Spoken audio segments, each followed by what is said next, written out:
bilang bahwa orang yang membaca Al-Quran tanpa ilmu dia masuk neraka.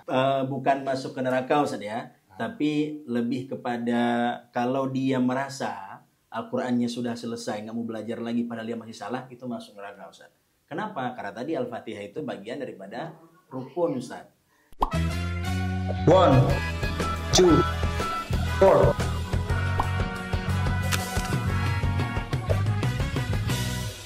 Assalamualaikum warahmatullahi wabarakatuh. Selamat datang di Open Mind Violet Podcast. Tempatnya berbagi cerita, inspirasi, dan inovasi.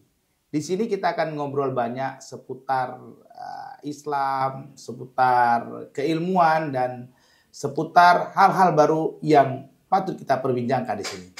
Kini di depan saya telah hadir seorang narasumber podcast kita kali ini. Bernama Tengku Muda Al-Hafiz. Assalamualaikum Tengku Muda. Waalaikumsalam warahmatullahi wabarakatuh. Bagaimana kabarnya? Alhamdulillah sehat Ustaz. Tadi perjalanan datang ke studio gimana? Ada hujan atau ada rintangan? Tadi ada hujan, suasana mendung, ya lumayan dingin lah Ustaz. Ya, jadi pada kesempatan kali ini saya ingin mengajak Tengku Muda untuk kita perbincangkan seputar Al-Quran. Bagaimana Tengku Muda? Saya dapat kabar bahwa Tengku Muda punya perjalanan yang sangat seru ketika menjadi seorang penghafal Quran. Boleh diceritakan ceritanya? Ya, jadi kalau ditanya perjalanan Quran, memang kalau diulik cukup lama ya Ustaz ya. Jadi mulai dari kalau kita di Aceh, sebetulnya saya orang Aceh Ustaz. Oh, dari Aceh. Jadi saya kira tadi agak Arab-Arab dari Sunda Arab. Oh, Sunrap, bukan Sunrap ya. bukan Aceh. Ustaz. Iya, Aceh. Jadi kalau kebiasaan kami di Aceh Ustaz, itu kalau kita kecil, dari kecil itu kita udah ngaji kan, udah belajar ngaji. Belum ada cerita hafal Quran dulu, ya kita ngaji lah malam hari. Kemudian barulah waktu saya masuk pesantren SMP baru mulai ada tugas hafalan Quran awalnya. Ya. Di tugas ya jadi ada hafalan juz 30 kelas 1 kalau lewat naik kelas. Jadi pada umur berapa Tengku Muda ini menyukai program hafal Quran itu sendiri? Atau memang hafal Quran itu terjadi dengan sendirinya? Jadi memang kalau saya kan dari daerah Ustaz ya, pelosok. Ya. Jadi memang mungkin bahasa Indonesia pun waktu itu belum bisa saya. Jadi waktu masuk pesantren ya masih pelangap-pelongo lah kita. Ya. Jadi waktu masuk itu ya kita belum tahu cerita hafal Quran. Jadi belum ada istilahnya kecenderungan, kesenangan, belum ada waktu itu. Iya. Oke, tadi umur berapa? Jadi Tengku Muda itu mulai menyukai hafal Quran itu sendiri. Kalau spesifik Quran Ustaz ya. Iya, Kalau spesifik Quran itu mungkin saya mulai suka itu di umur kelas 3 SMP menjelang masuk kelas 1 SMA ya. Kalau mulai suka. Nanti umur berapa tuh kira-kira? Ya umur sekitar 15 ya. 15 tahun. Ya. Sekarang umurnya berapa? Kalau sekarang umur 31 tahun Ustaz. Oh, Masya Allah. Ya. Tadi berarti sekitar umur 15 tahun Tengku Muda sudah mulai membaca Al-Quran lalu menghafal Al-Quran. Ya, kalau baca dari kecil Ustaz. Dari kecil, dari umur kita SD. Ya. Karena memang kebiasaan kita di kampung di Aceh itu memang kalau baca Quran, belajar baca ya, itu dari kecil kita. Oke, tadi saya dengar bahwa Tengku Muda ini pernah mengikuti lomba hafal Quran. Bisa diceritakan pengalamannya? Jadi kalau lomba hafal Quran itu kita memang sering lomba di pesantren ya. Kemudian masa di pesantren juga kita ada lombanya keluar. Jadi kalau istilahnya lu MTQ gitu ya. Itu antar kota, antar provinsi gitu. Pernah juara? Jadi waktu terakhir itu saya juaranya di provinsi Ustaz. Mantap. Nah, jadi waktu itu saya ikutnya tadi bidangnya Fahmil Quran. Ya, juara berapa pada saat itu? Waktu itu saya dapat nomor 2 Ustaz. Juara 2. Dapat hadiah apa itu? Dapat hadiah waktu itu ada laptop, Masya Allah. kemudian ada. Pada tahun berapa itu? Itu 2011 Ustaz. Wow, 2011 Tengku Muda sudah punya laptop. Hasil karya ikut hafal Quran ya. Hasil karya IKU MTQ Masya tadi Allah. Ustaz. Oke. Saat itu kan lagi segar-segarnya Tengku Muda sebagai seorang anak muda remaja. Tentu dalam hafal Quran ini ada tantangan. Bagaimana Tengku Muda menghadapi virus merah jambu yang saat itu cukup banyak terjadi di kalangan remaja? Iya, memang itu juga salah satu yang menimpa saya, Ustadz ya. Iya. Jadi yang Ada namanya, kisahnya? iya, kalau dicerita sih panjang sekali, Ustadz ya. Iya. Jadi memang saya waktu itu hafal Quran yang namanya virus merah jambu anak muda gitu ya. Iya, benar. Apalagi baru-baru balik kita ya. Ya tentu ujian dan cobaan itu ada, Ustadz. Biasanya kan kalau kori sukanya sama koriah gitu ya kan. Lagi ikut lomba ya kan, saling menatap, awalnya karena Allah, lama-lama berubah jadi karena wanita. Itu pernah dialami nggak? Iya, karena kalau kita ingin mencari ketenaran, ada Ustadz, cari Ada. ketenaran, kemudian pamer gitu ya. Ada. Berarti pada saat itu Tengku Muda sudah punya pacar saat itu? Pada saat itu kita udah punya pacar. Hah? Kalau ditanya punya pacar, spesifiknya sih nggak ada, Kadang-kadang kan Ustadz, ya. cinta itu bersemi sesama aktivis. Cinta itu kadang-kadang bersemi sesama kori dan koriah. Itu kan nggak bisa dinafikan. Kan wajar lah kalau wanita kemudian melihat seorang anak muda ganteng, hafal Quran, dia juara terkesima. Itu dirasakan nggak pada saat itu? Maksudnya orang lain yang Iya. melihat saya. Kalau dengernya ada, Ustaz. Ada ya? Iya, maksudnya dari teman. Tapi dengan hafal Quran fulanah ini iya, menjadi benteng tersendiri. menjadi salah satunya ya, Ustaz. Iya. Saya dengar kabar juga ini bahwa Tengku Muda suka dengan Al-Quran, terutama surat Yusuf. Kenapa itu suka dengan surat Yusuf?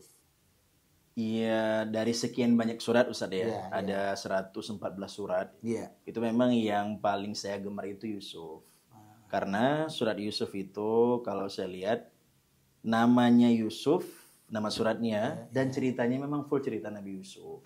Ayat apa yang paling menyentuh jiwanya Tengku Muda saat itu? Saya waktu itu paling tersentuh dengan cerita waktu Nabi Yusuf itu menghadap raja, Ustaz. Begitu ya. Jadi beliau kan sudah masuk penjara, difitnah gitu ya. Benar. Artinya beliau harus mengakui satu kesalahan yang tidak beliau buat. Berarti di kita itu di RKV Foundation itu kan ada karakter ya. Itu karakter hati, ikhlas, sabar, jujur, syukur. Betul. Berarti kalau kita lihat berarti dari cerita tadi ada Nabi Yusuf itu menjadi orang yang sabar gitu ya. Sangat sabar. Berarti Tengku Muda sangat menyukai orang-orang yang sabar. Sangat menyukai, Ustaz. Oke. Bisa diceritakan kisah yang sangat menggugah hati itu? Jadi waktu beliau masuk ke dalam penjara dengan kesalahan yang tidak beliau buat dan beliau harus sabar. Kemudian ada orang yang beliau bantu keluar. Dan kisahnya katanya sempat dimasukkan ke sumur oleh saudaranya sendiri. Iya, Ustaz. Jadi kalau kita melihat ceritanya sangat luar biasa sekali. Sampai akhirnya kemudian beliau dipanggil oleh raja kan. Ya, dapat godaan lagi gitu ya. Dengan kesadaran beliau, betul. Ada godaan wanita dan lain sebagainya ya. Betul, Ustaz. Berarti itu menginspirasi dalam Tengku Muda menjalani kehidupan. Betul. Dan itu yang menyebabkan Tengku Muda tidak ingin lepas daripada interaksi Al-Quran. Betul sekali. Karena memang posisi kita dengan Al-Quran itu, begitu kita lepas, ada saja Ustaz dengan Quran, kita tergoda Ustaz, apalagi tidak ada. Oke, bisa dibacakan ayat yang disukai itu. Saya baca di penggalan pertama juz 13 tadi ya. Boleh. A'udzu billahi minasy syaithanir rajim. Bismillahirrahmanirrahim. Wa ma ubarri'u nafsi innan nafsa la'ammaratun bis-su' illa ma rahima rabbi inna rabbi ghafurur rahim. وقال الملك ائتوني به أستخلصه لنفسي فلما كلمه قال إنك اليوم لدينا مكين أمين. Masya Allah, tenang sekali hati saya hari ini mendengarnya. Tengku Muda, tadi Tengku Muda kan membaca, saya lihat lumayan fasih bacaannya. Betul, Ustaz. Ada pelajaran tertentu nggak Tengku Muda sebelum menghafal Al-Quran itu sendiri? Jadi sepengalaman saya Ustaz ya dalam perjalanan dari kecil saya belajar baca Quran, kemudian mulai menghafal sampai kemudian menghatamkan, tentu banyak rintangan dan cobaan Ustaz. Tapi ada yang kemudian perlu kita kuasai menurut saya dalam pengalaman saya itu 4 hal Ustaz. 4 hal ya. Yang pertama itu ini yang paling utama sebenarnya, itu makharijul huruf. Makharijul huruf itu adalah tempat-tempat keluar huruf. Ya. Jadi ada makhraj, ada makharij. Kalau makhraj itu satu tempat. Di makharij jamak kan? Banyak tempatnya. Banyak. Makharij. Iya. Jadi kalau dalam matan Jazari itu makharijul hurufi 17. Tadi Tengku Muda bilang matan apa tadi? Matan Jazari. Matan Jazari. Ya. Apa itu matan Jazari? Jadi kalau matan Jazari itu itu salah satu matan yang sebenarnya harus dihafal dan dikuasai oleh setiap orang yang belajar dan menghafal Quran. Itu dasar banget, Ustaz. Dasar ya. Jadi dasar sekali. Jadi kalau kita kaji-kaji ternyata Al-Quran itu nggak bisa baca aja, tapi harus ada belajarnya. Betul, Ustaz. Makanya disebut dengan ada namanya sanad, Ustaz. Oke.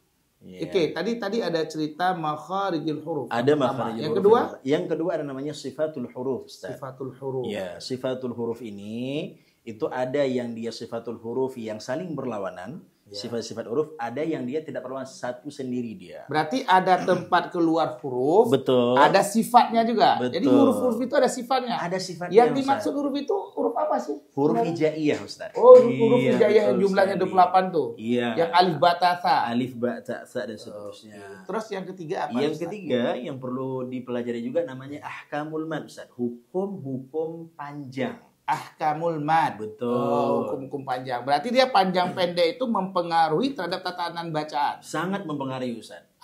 Apakah dia? Saya tahu dari profil Tengku Muda sendiri. Betul. Lulusan dari Lipia kan. Tentu bahasa Arabnya insya Allah gitu kan. Memang berpengaruh tanda baca panjang itu sendiri di dalam arti-arti di dalam Al-Quran. Betul, Ustaz. Sangat berpengaruh. Contohnya apa, sekali. Ustaz? Misalnya kita bilangnya kharaja, artinya telah keluar. Ya. Ketika kita baca panjang kharaja, itu beda lagi, Ustaz. Artinya saling keluar. Saling keluar. Iya. Berarti kharaja telah keluar. Iya, Kharaja saling keluar. Iya. Wow, Makanya sekali.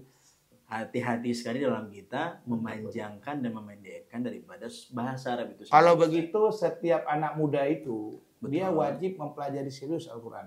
Seharus sangat serius, Ustaz. Karena bisa masuk neraka nggak orang baca Al-Quran?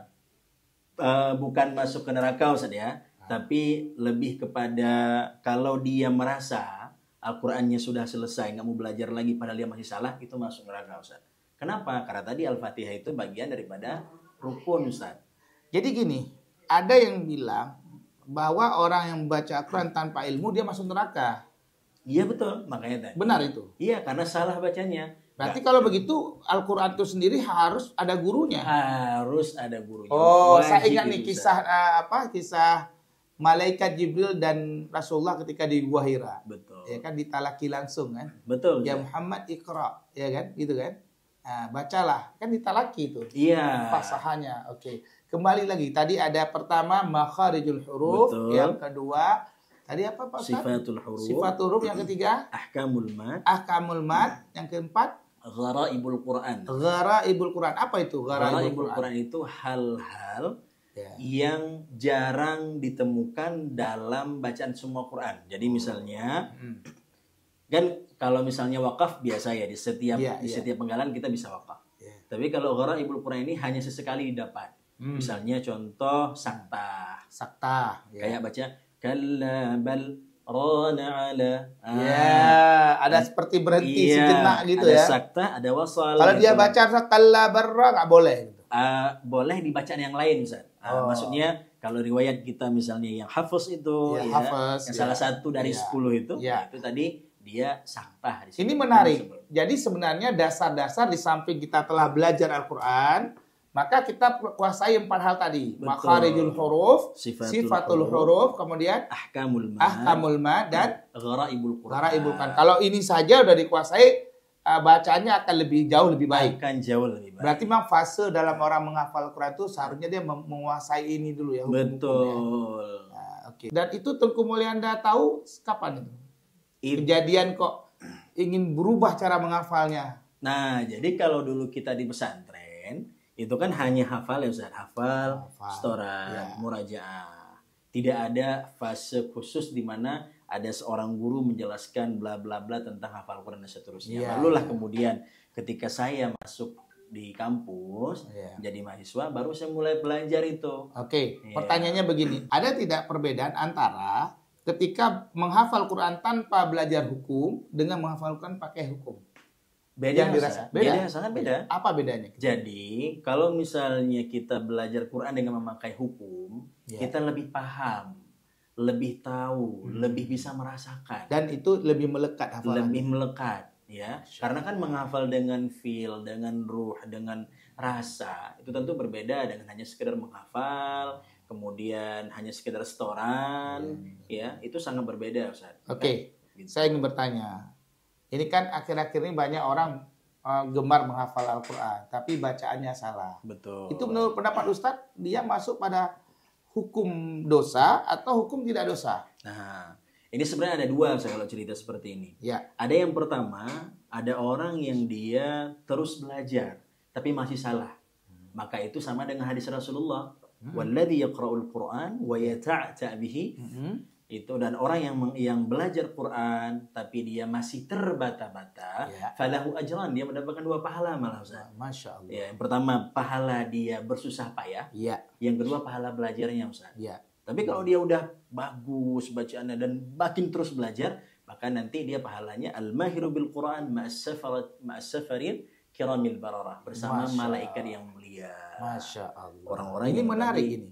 Itu yang Kadang-kadang kan sudah kita sering itu, kita lihat orang baca Quran, dia tahu saja misalnya kan. betul, Ustaz. Itu kan rata-rata kalau orang yang membaca auzubillah itu sering a'udzubillahi minasyaitonir rajim. Kadang-kadang tonya ya. Betul. Kemudian nggak tahu dia beda antara ain dan a. Betul, Ustaz. Nah, karena ini au apa au? Ini bagaimana pendapat Ustaz?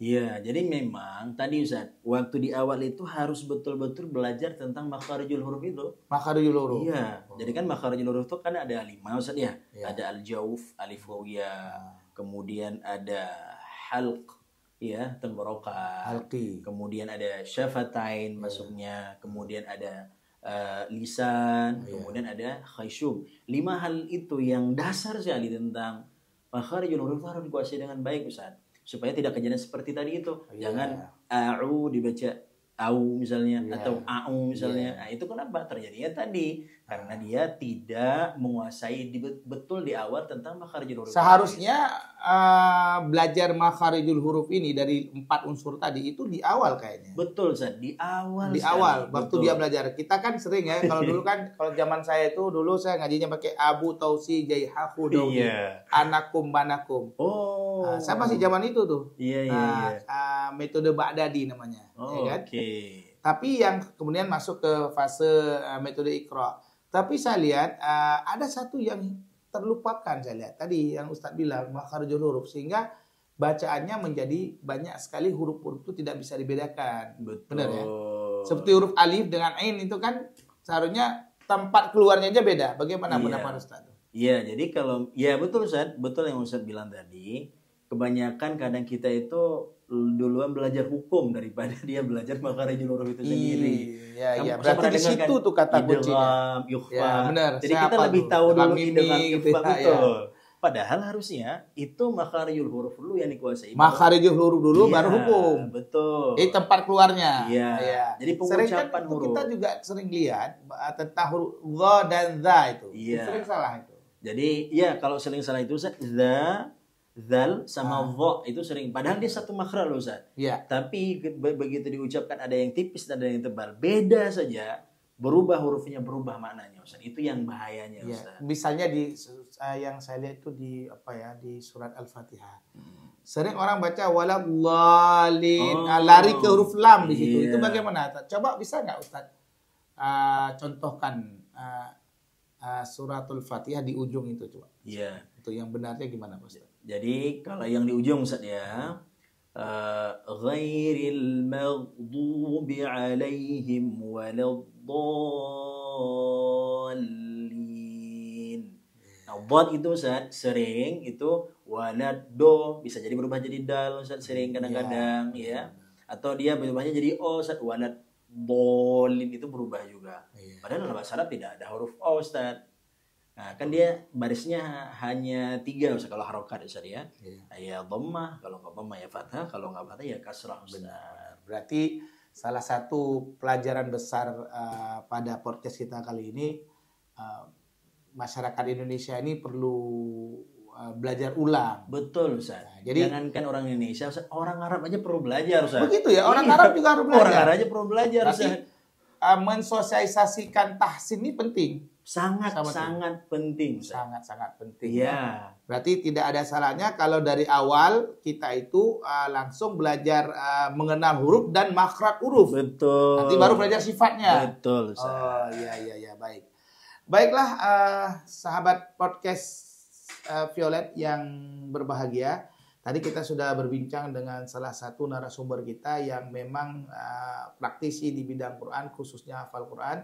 Semoga podcast ini memberikan satu inspirasi untuk kita untuk terus belajar Al-Quran dengan lebih baik ya. Dan beliau tadi melakukan penekanan bahwa belajar makhraj huruf itu di awal atau sejak dini itu menjadi penting.